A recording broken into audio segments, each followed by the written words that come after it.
અરે ભિખારી, તારી ઓકાત છે 600 કરોડ લાવવાની? તું જાણે પણ છે 600 કરોડ રૂપિયા કેટલા થાય છે? તમને લોકોને અંદાજો પણ છે કે આ શું થઈ ગયું છે? 600 કરોડ રૂપિયા ગાયબ છે. જો આ પૈસા અત્યારે ને અત્યારે પાછા નહીં આવે તો હું બરબાદ થઈ જઈશ. જો કોઈ 600 કરોડ પાછા લઈ આવે તો હું તેને 20 કરોડનું ઇનામ આપીશ. સવારના બરાબર 7 વાગ્યા હતા.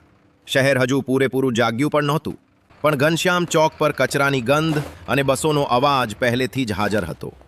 ત્યાં જ ફૂટપાથના કિનારે ફાટેલા કોથળા સાથે 13 વર્ષનો મયુર નમેલો હતો. તે પ્લાસ્ટિકની બોટલો અને તૂટેલા તાર વીણી રહ્યો હતો.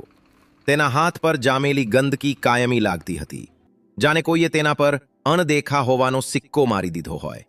મયુર બોલતો ઓછું હતો. લોકો સમજતા કે તે ડરપોક છે કે મંદબુદ્ધિ. સાચું તો એ હતું કે તે સાંભળતો બહુ હતો.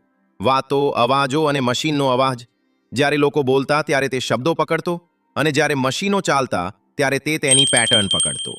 બરાબર તેની સામે શહેરની સૌથી મોટી ખાનગી બેંક હતી. કાચની ઊંચી ઇમારત. રોજ સવારે મોટી ગાડીઓમાંથી સૂટ પહેરેલા લોકો ઉતરતા અને મોબાઈલ પર બૂમો પાડતા અંદર જતા.